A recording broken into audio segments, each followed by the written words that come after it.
It is 11 o'clock. We begin hour number 2 here on Three Man Front. Pat Landrum, Conrad with you until 2 o'clock. So excited about our next guest. Good friend of the program. Known Chris for a very long time. And thanks to our good friends at Craneworks, the voice of the Alabama Crimson Tide, Chris Stewart, back for another season here on Three Man Front. Lift it, load it, grade it, grind it, move it, haul it, rig it, dig it, Craneworks, Rentalworks, yeah! The big dog's got it. Crimson Tide Network's Chris Stewart on Three Man Front is brought to you by Craneworks. Lift it, buy it, rent it. The big dog's got it. And now, Chris Stewart. Chris joins us on the Higginbotham Hotline. Chris, happy football season. Hope you're well, my friend. I'm good. Happy football season to y'all. Hope things are going well for all of you. Very well. How is the caddying going this summer for your son? I hope you stay hydrated. Did from the cart whenever possible. Yes. And Smart dad. Smart dad. Thankfully, he is at the age where those tournaments where he can or does have a caddy, it is now a case where it has to be kids his age or no older than 18, and I'm very thankful for that fact. Now, so when he hits like the Corn Ferry Tour or when he gets on the PGA Tour, are you going to be, because I would expect nothing less, you going to be that helicopter dad that all of a sudden you want to be on the bag, you really want to be involved in the day-to-day? I would. I think the phrase is heck to the no. Okay. I have, look, we've had a philosophy that has worked very well to this point. Mickey Smith, director of instruction at Bentbrook, is the only voice in his ear. That's good. Daddy may help him. I can help him with getting out of the woods because I had a lot of experience in that in my brief time of playing competitively.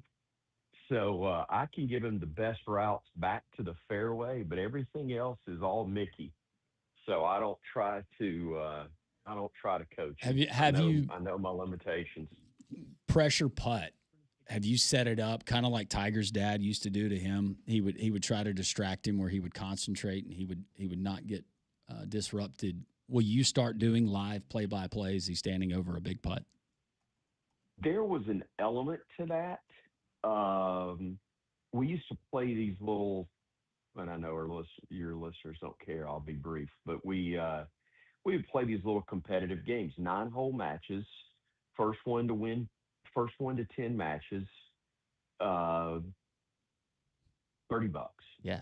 Okay. That was the prize. It'd last, 3 weeks max for those matches, probably usually around 2. First time he beat me, I tried a little verbal stuff going on to the last round. Yeah. When we were 9-9 going to that final, and I started on the first hole. He was at the age, he was like 12, and I may have brought up a little girl that I thought he had a crush on in his class. That's a good point. And I was 4 down after 2, and as he walked the birdie putt in, he looked at me as a 12-year-old child and said, "Don't poke the bear." And I said, "Yes, sir." Yeah. And I haven't poked the bear since. Amazing. So, that's awesome. That is great. Yeah. We're talking to Chris Stewart, the voice of the Alabama Crimson Tide. Okay, let's talk a little football. This Alabama football team getting ready for scrimmage number 2 coming up tomorrow. What is the buzz that you are hearing? Maybe position groups or maybe a certain player or two. Just what are you hearing over the first 2 weeks of this fall camp for the Tide? I think Ryan Grubb yesterday, saying that, we're going to know and probably have it announced who the starter is going to be is probably the first thing on everybody's agenda, and wanting to hear that, wanting to see that. I think this is not Pollyanna speak from the play-by-play guy, but I truly believe you've got 2 guys you can win with from day one. It's a matter of which one are they most comfortable with and which one do they want to go with. we'll all find out together here in the next few days and see which direction it goes. But I'm excited about that. Look, obviously you got an NFL quarterback in Ty Simpson, and great to see him get the start that he had in his first exhibition game the other day. Some really good numbers, and not surprised. But you've got two guys that are extremely talented and now have some experience within the system, both of them. So um, I'm really excited to see that. I think trying to figure out um, exactly who's going to get the first reps against East Carolina at left guard and right tackle are going to be big. And I think, once those are determined, I truly am excited. And I think there's why there's so much excitement about the offense, because they do believe that they have the pieces across the board, tackle to tackle, to be in a better spot than they were last year on the offensive front. Even though you had some talented guys, I just think they believe in the chemistry that they're going to be able to have there. And even without AK Deer available in all likelihood for the first month, I think you're going to see that running back position be much more productive. And again, a lot of that has to do with the offensive line. But I think that running back position will be fun to watch. The depth at wide receiver. Um, so all of that to say, I think we're in a great spot, and probably tight ends, as well. That's part of the receiver group, but it's also part of the O line, and why there's as much excitement about it as there is within the building. And Chris Stewart, voice of the Alabama Crimson Tide, joining us here on Three Man Front, courtesy of our friends at Craneworks, and joining us on the Higginbotham Hotline. You were just talking about AK Deer, EJ Crowell, sensational freshman that everybody is excited about seeing. We saw his career there at the high school level at Jackson.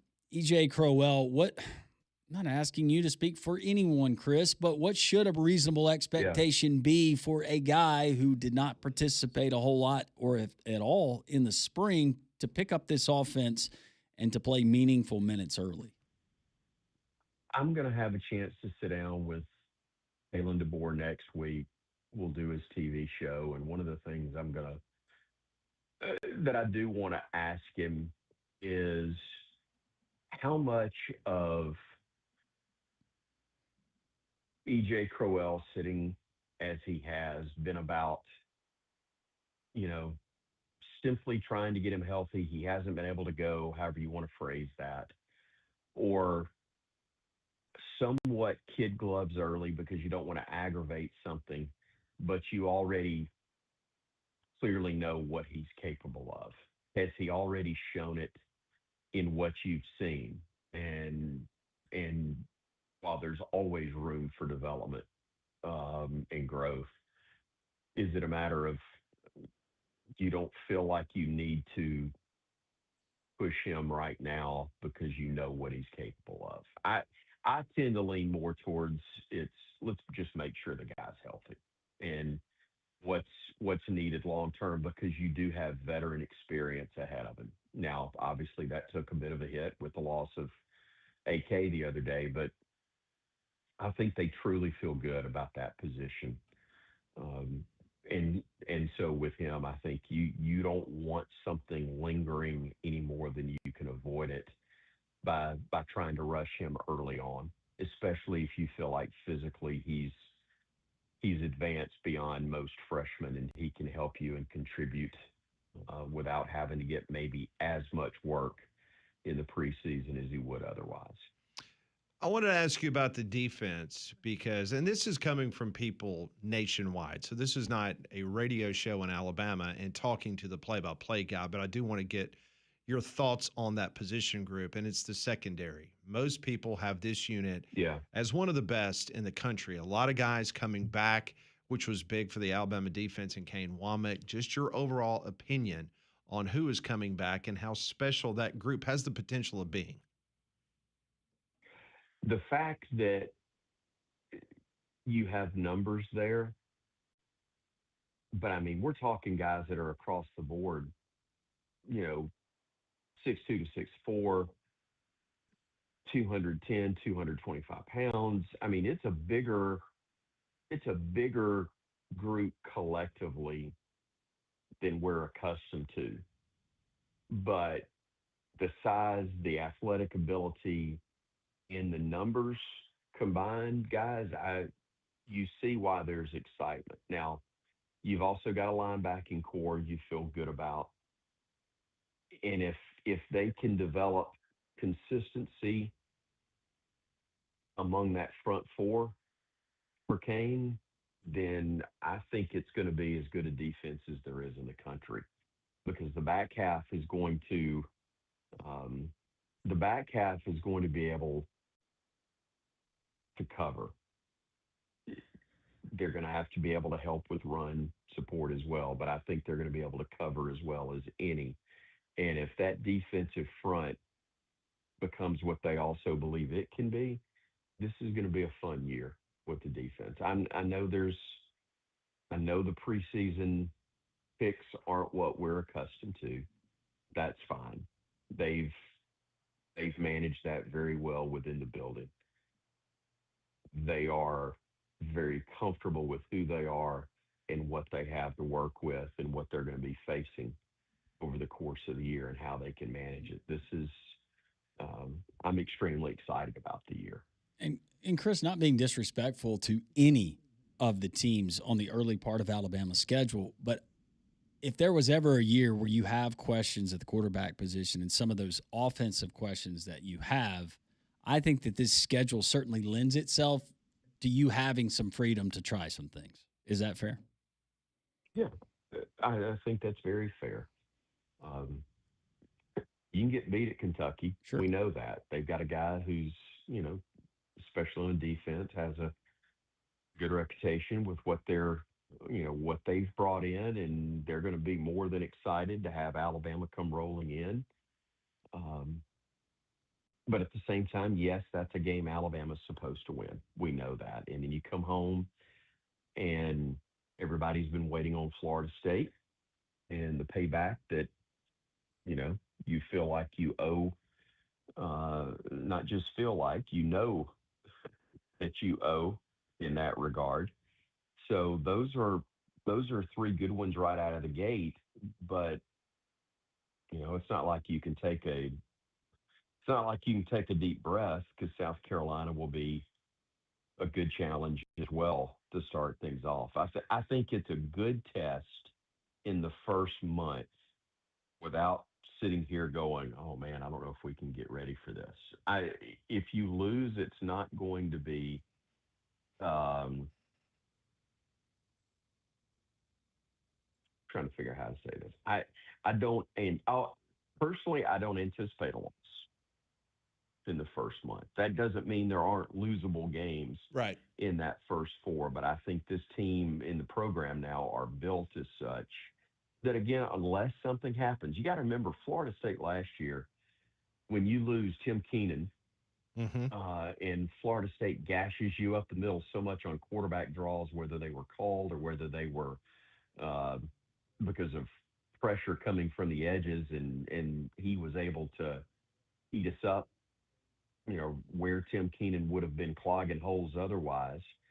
And at the same time, you didn't run it with any effectiveness because your most experienced running back was not available. Now, granted, that turned out to be an issue all year, okay? But especially in week one, those were key losses that I think factored very heavily into what that outcome was. As long as, first of all, I think the depth is better.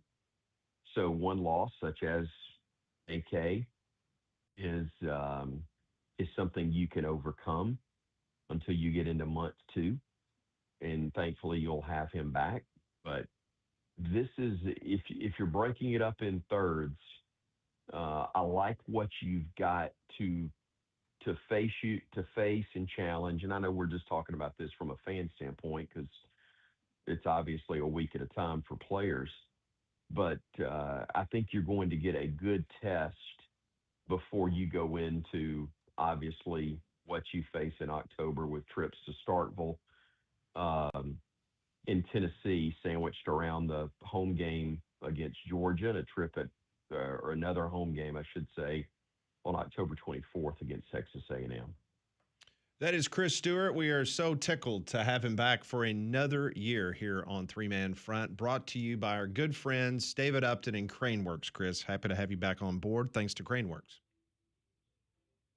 Yeah, great people, and we've been telling you for a while. You guys have, I know, a number of guests that are courtesy of Craneworks, and it's an honor for me to be affiliated with them and you guys as well. It's Craneworks is the most trusted name for crane and equipment rental in the Southeast, have been for 30 years plus. They've got a fleet of cranes, 2.5 tons to 500 tons. They also have trained and certified operators, making sure that whatever the job is, it's done right. Locations: Birmingham, Nashville, Mobile, and now in Huntsville as well. Craneworks.com is where you can go online and get more information. He is Chris Stewart. You will hear him all season long right here on Three Man Front, courtesy of our friends at Craneworks. It's going to be a lot of fun, Chris. We appreciate you taking time once again and look forward to all of our visits this fall. Roll Tide. Appreciate you guys. Thanks so very much. Thank you, Chris. Chris Stewart joining us, courtesy of Craneworks on the Higginbotham Hotline. You deserve solutions that are built for you. Higginbotham is your one-source solution for insurance, financial, and HR services. Something big is coming on September 2nd. DraftKings Game Day arrives with massive deals, exclusive deals, and an all-day celebration built for sports fans. The countdown has begun. All roads lead to Game Day. The DraftKings Sports app is now live in 50 states. That means Alabama, from Texas to California to Florida. Every fan is in on the excitement. One app, every sport, all 50 states. DraftKings Game Day is yours. Remember the date, September 2nd. DraftKings Game Day is the kickoff of a new season, a new era, and the biggest day in sports history. Get ready to celebrate. New DraftKings customers, sign up with code JOX945. Spend $5 to get $200 in rewards within 21 days. That's code JOX945. In partnership with DraftKings, the crown is yours. Event trading offered by DraftKings Predictions, a CFTC registered introducing broker. Trading involves risk of loss. Market availability varies. Eligibility restrictions apply. $50 every 7 days via click-to-claim, issued in non-withdrawable predictions dollars that expire in 1 year. Terms: DKNG.co. Predictions promo. Nationwide, based on sportsbook predictions, and free-to-play sports contest availability varies by state. Well, if you're on the fence concerning Alabama football and the outlook for 2026, did our conversation with Chris Stewart, voice of the Crimson Tide, make you feel better? We'll ask Conrad as we continue here on Three Man Front.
11:22, three-man front. We continue. Voice of the Crimson Tide, Chris Stewart, courtesy of Craneworks. Conrad, I can see him there in the other room. What Chris had to say about the running back position, and not that he said it, but just kind of deciphering. And he said he was going to ask Coach Caitlin DeBoer about running back E.J. Crowell, talented freshman who's been limited because of injury.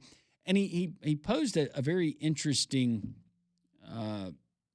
question as to how he's going to phrase it to Coach DeBoer. Is this more on E.J. Crowell just being limited, not being able to get in there, or, hey, you know what? We've seen enough. We know you got a good grasp of the offense. We don't need you re-aggravating whatever that was. Let's make sure that you're ready to go, especially with an injury to A.K. Deer. Yeah, I mean, that's I could ride with that. Hope. I could ride with that theory if I'm an Alabama fan. No, and that is the glass half full theory for sure. And it goes back to spring, right? We talked about it then. It was, well, there's no reason for you to push this guy forward now in the spring. You got plenty of time. Make sure he's healthy. That's all you cared about then.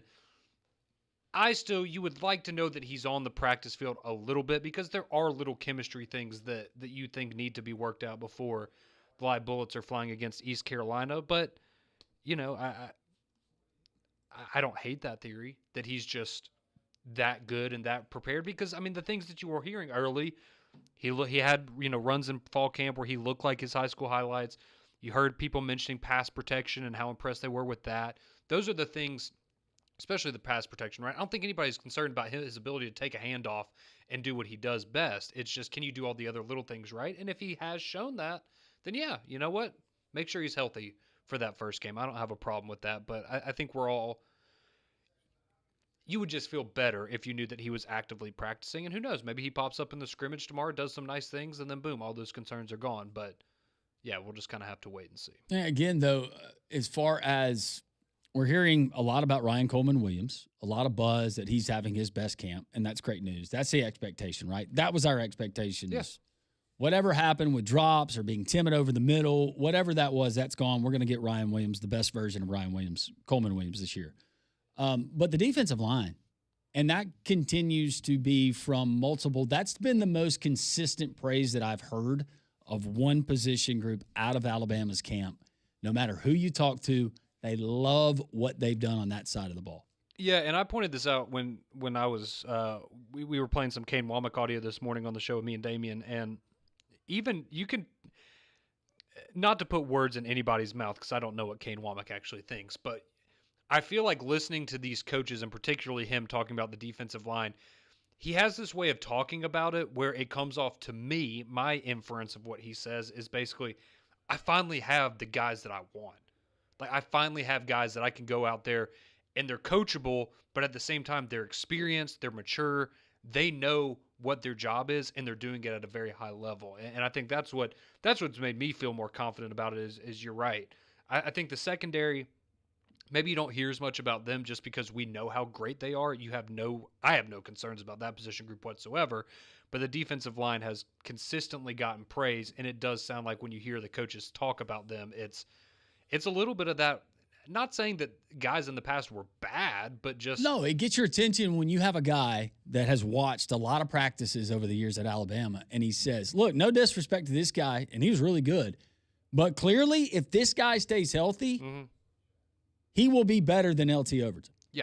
That gets your attention. Absolutely, because L.T. Overton was a really good player. So, I feel really good about the defensive line. I feel really good about the defense in general. I think the linebacker group seems to be Kane Womack talked a lot about them yesterday, had a lot of good things to say. So the defense looks like it's really, really coming together, and you brought it up, and Chris talked about it a little bit. It's not being disrespectful or overlooking Kentucky or Florida State or South Carolina. No schedule is easy, but some appear to be less intense at the front end. It appears that it would set up very well for the offense to have the opportunity to gel and figure some things out before you get to what we expect to be the more difficult part of your schedule. And even if you want to lump South Carolina in, that could be a tricky game because it has been the last couple of years. The first 4 games, that first month of the season, you've got some time to iron some things out. But I do have a feeling that tomorrow, and I could be wrong, I'm not saying that you're going to hear, the offense just outplayed the defense or the offense was out there. They scored a touchdown every single possession in the scrimmage, but I do think that you will hear a lot more positive takeaways from the offense tomorrow. And part of that is just hearing from Ryan Grubb early in the week and hearing how much progress he's seen the quarterbacks make, the offensive line make, the running game make in the last 3-4 days. It seems like maybe they've turned a little bit of a corner. But maybe that's just me being optimistic. I don't know. And we'll continue to get reports, and that's what I love is maybe you haven't heard some of these guys, and you'll get towards the tail end of camp, and then you'll find out, yeah, this guy, he has definitely earned himself a lot of playing time this fall. And these guys continuing just bust their butts and trying to either solidify starting spots or gain time there in the rotation. 205-834-9450. You can give us a phone call or you can text us on the text line. Michael has done so. Hey, Michael, how are you? Hi, Michael. Hey, how's it going? Hey, shut up. Hey, Angela. Hey. I just want to know, do y'all have any advice for someone with a CP trying to get you into this profession, like sports media? What would be your advice? Pat, what would your advice be to someone who's trying to get into sports media? And you said with CP? Yes, sir. I know Jason Benetti. He obviously broke in, has done great work, but I just want to know what y'all's advice is. And on Auburn too, and how it's going. How y'all think the season's going to shake out? Well, Jason Benetti is one of the, in Michael, my thank you for opinion, the phone one call. of the best announcers, whether he has medical issues or not. You No. listen and you watch him in a broadcast, and he is outstanding, period. And what he has been able to overcome with some medical limitations has been outstanding, to say the very least. In regards to anyone that wants to try to get in this business, as we all know and as we've all personally experienced here recently, it's a very difficult business. Just like there's other businesses in this country that are going through transformations, just like we are in the broadcasting industry. Just my advice to anyone is just to be a Swiss Army knife. I know that's an overused cliche, but it's something that whether it's starting out in the business and learning every technical aspect, to being a host, to be an outstanding producer, to know the digital end of it. I mean, there's many different facets. If you can make yourself, basically, someone that can do multiple things, would help out tremendously. Yeah, if you got a passion for it and reaching out and just finding different ways to do things. And it's like Pat said, in whatever capacity, and just learning about the business. And Michael, we appreciate the phone call. You're always welcome to chime in. 205-834-9450. We'll get more of your texts, more of your phone calls. Also an update from Auburn's second scrimmage of the fall camp and what he asked about Alex Golesh. We'll answer that next on Three Man Front.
11:33. We continue here on Three Man Front.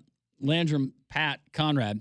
Michael just called in. He was asking about people who wanted to get into the sports media business. But the second part of his question was Alex Golesh, things that we're hearing, what we think about Alex Golesh. I will start. I think that Alex Golesh, everything from him being on the show, conversations, it's been consistent. Whoever's talked with him, had a conversation with him, from players, from staff, to administration, to folks in the media. The message has been consistent. He's saying all the right things. I know that he believes all of these things just by talking with people. I think that's the fiber of who he is. But doing that and winning games, he knows that's very, very different. So I think ultimately he will have success. He will get Auburn back to a bowl game this season. And I think that Auburn is in really good hands from what I've seen from a young, talented 41-year-old head coach. No doubt about it. And we should hear from him in about 25 minutes from now in regards to the second scrimmage down on the Plains. How about our friends at the Garage in Pelham? The Garage in Pelham right now, it is hot outside. It's continue to be hot. You want to make sure your family is comfortable where you're going to and from, dropping off, picking up from school, whether it's ballet, sports, all of that stuff on the weekends. We know that college football, high school football, you're going to be going to and from. You got to make sure, Pat, that you're comfortable, your family is comfortable, and your AC in that car, that truck, that SUV is running at optimum performance. Yeah, and if you go to thegarageandpelham.com on the website, and you're going to see it right there. They got 2 nice coupons, and everyone loves a deal, right? Go to the website, and if you need to get your AC checked, and if there is a problem with your AC, then guess what? Thegarageandpelham.com. They got the $25 off. They got 15% off if you need major repairs. So just go to the website. And not to mention, Landrum, the testimonials, whether you live in Leeds, Gardendale, Montevallo, all these people go to the Garage in Pelham. Oh, yeah. We've got folks from Vestavia, Helena, Montgomery, Montevallo, Pelham, and so much more as I'm just going through and scrolling through. They're all 5-star reviews. You're going to get treated right. From the moment you walk into the lobby, you see the smiling faces of Robert Ritchie, Bob, the owner, constantly giving back to the community. You know you're going to be taken care of. We wouldn't send you there unless we knew for sure that they're going to take care of you at the Garage in Pelham. No, this is not some big national chain that you kind of worry about. Someone you go in for one thing, and then they say that there's 5 other things that need to happen. They're trying to upsell you. That's not what they're going to do at the Garage in Pelham. Oil changes, brakes, alignments, tire rotations, and balancing tune-ups, fuel injection service, you name it, they can handle it right there at the Garage in Pelham. Check it out online, thegarageandpelham.com. And as always, tell them that Landrum and Pat from 3 Man Front sent you down. We'll continue with your phone calls. Let's go first to Don. Don, how are you? Hey, guys. Enjoyed seeing everybody yesterday. Always a good time on Tuesdays. Miss you up there, Conrad. But I heard you guys just say that in about 30 minutes you're going to have Golesh show.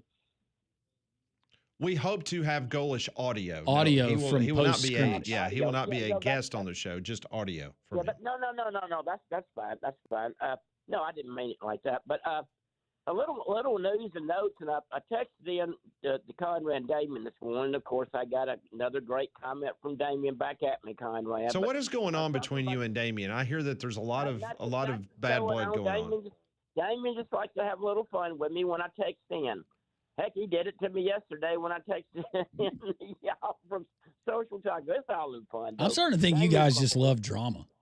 We do. But matter of fact, speaking of that, I tried to get Hastings to do it with me yesterday, but we need to have a debate the week of the season. I need to either do it with Conrad or Damien or somebody. What are you debating? What are you debating?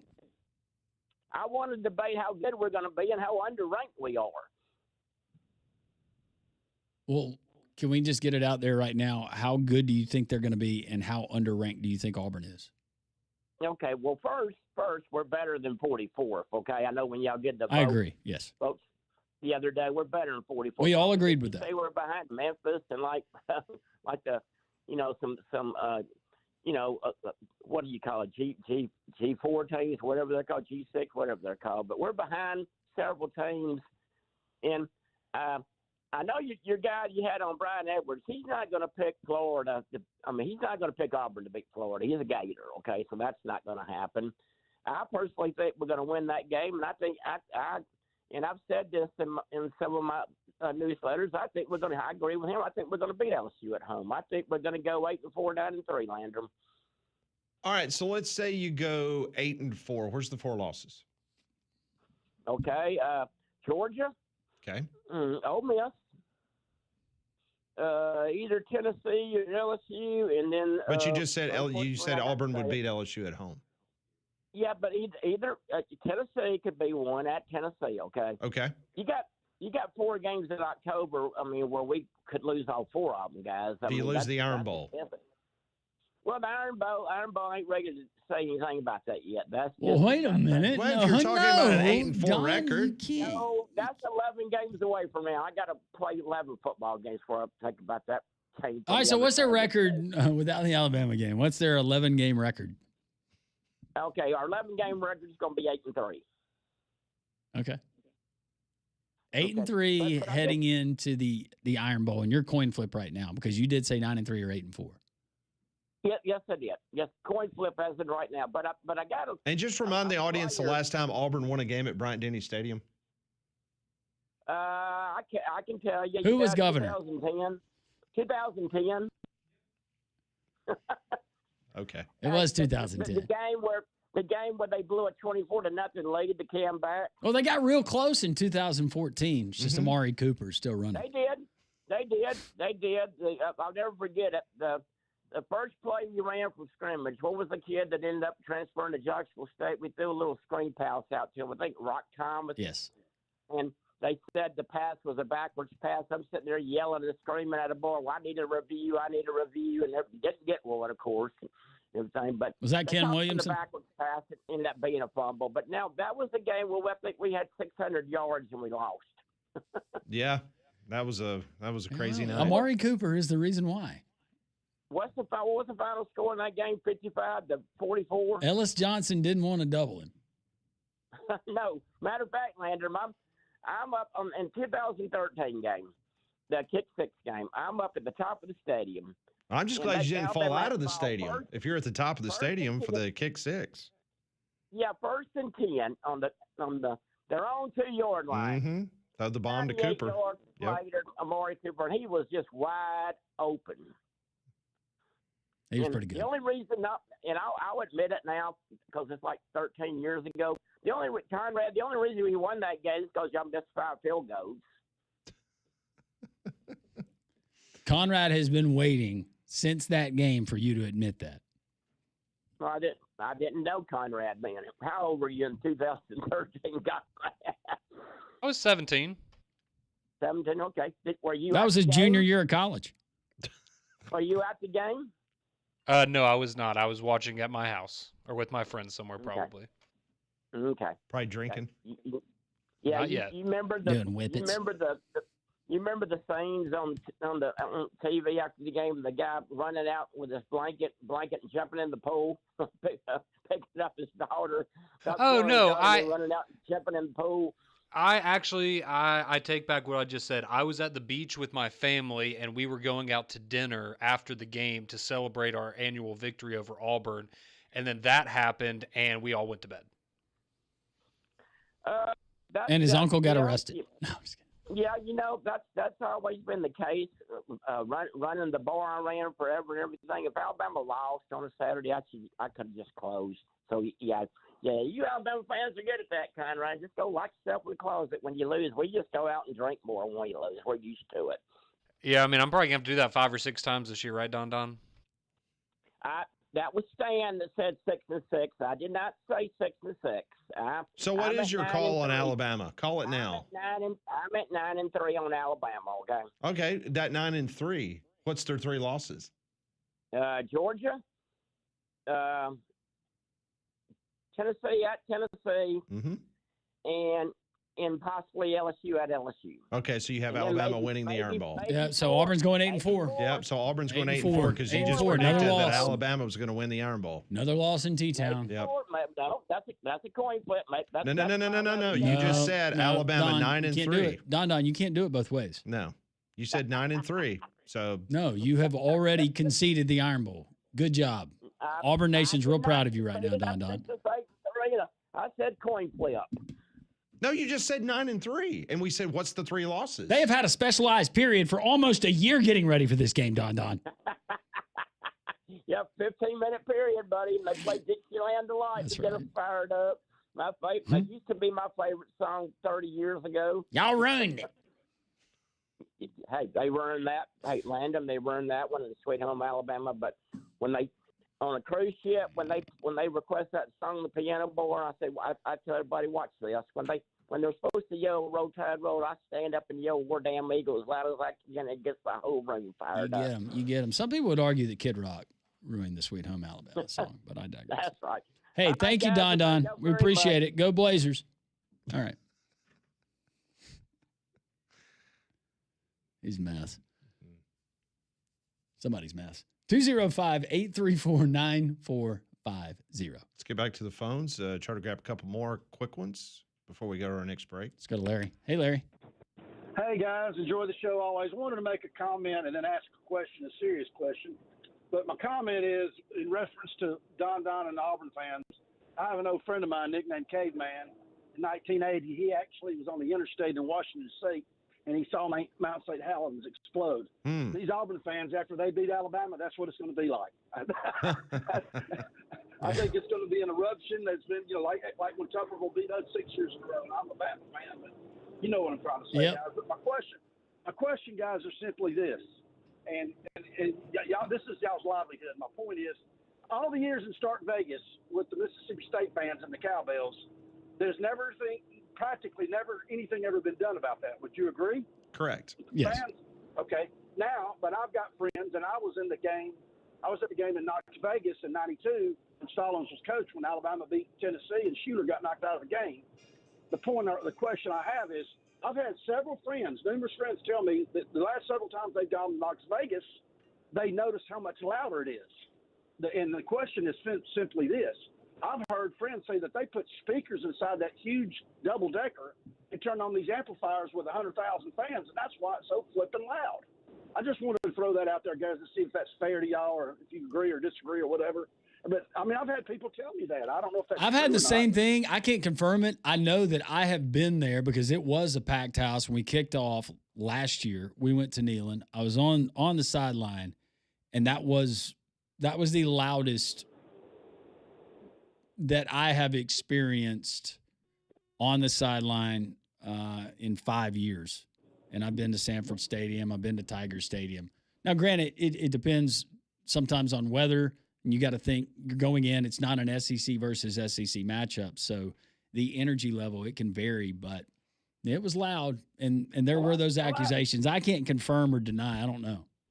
But I had a friend of mine that was at the game walking around down, obviously, the lower level, and he noticed two or three different speakers. Well, there's a speaker there for the head cheerleader I know that's got the mic.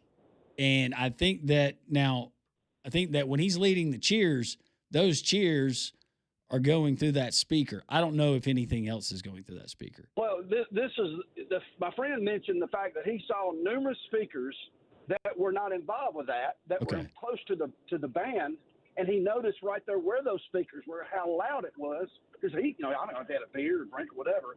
But he said it was just, and even Coach Saban said something about it a few years ago, how unusually loud. That's a major advantage. With 100,000 people in a double-decker stadium like that, could you imagine how loud it would with amplifiers bleating with that many? You know what I'm trying to say, guys. But I just want to throw that out there. Enjoy the show always, guys. Thanks a lot. Hey, Larry, thank you. We appreciate it. Quickly, let's go to Corey. He wants to talk about UAB and Mark Ingram parting ways. Hey, Corey. Hey, how's it going, guys? Go Blazers. Go Blazers. I'm probably the happiest UAB fan on planet Earth right now. There was a lot of happy people yesterday. Oh, man. Hey, I left Social Taco yesterday. I was sitting next to Don. He was talking about Coach Bartow and UAB's early years in the NCAA tournament. Anyway, I went home after yesterday, and then something told me to look on social media, see what's going on. And then this article came up out of nowhere. I had to look at it again because I thought I was dreaming for a second. But man, I was like, whoa, I did not see this coming. What do you think about AK as the not only interim but potentially your permanent AD? if he ends up being the permanent AD, of course they're going to have to hire a new head coach. Would they? I think they would. Yeah. I don't know if I that's think they would. necessarily the case. Oh well, but I don't know. would I love don't to know see- that it's not, but I wouldn't rule out doing both. Me neither. Me neither. I know a lot of people were saying He's going to do Bill it for a while Clark. anyways. Yeah. I think he would be a good fit. I heard a lot of people say it was Bill Clark could become the AD, but I don't know. I'm hoping it's either one. Okay. But I know I like Andy Kennedy being the AD. I'm just hoping that the president of the university, Dr. Ray Watts, does the right thing, and get somebody in there that is going to lead the athletic department to the top, because that's where UAB needs to be, competing at the highest level of college athletics. Corey, thank you. And go Blazers. I'm just saying right now, if Mama called, I would answer the phone. I was about to say, I don't want to put you on the spot, but and we'd finally get that live dragon. You better believe it. You sign a waiver when you come in. Your kid gets too close. I'm heading to Czechoslovakia, and I'm getting the last known living dragon, and we're bringing it over here, and he's going to be at every home game at Protective Stadium. He's a little hatchling right now, right? Correct. And you're going to nurse him with a little bottle. Yes. And he will be in the stadium as the team runs out. What's his name? Drakkar. Yes. Drakkar. Smells really good. Noir. Yes. Smells really, really good. 3-man front. We continue on this Wednesday.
We hope to hear from Alex Golish next hour. He will step behind the podium and the microphone as the Auburn Tigers wrapping up scrimmage number 2. The first thing that most fans want to hear their coach come off and say, you know what? We had no injuries today.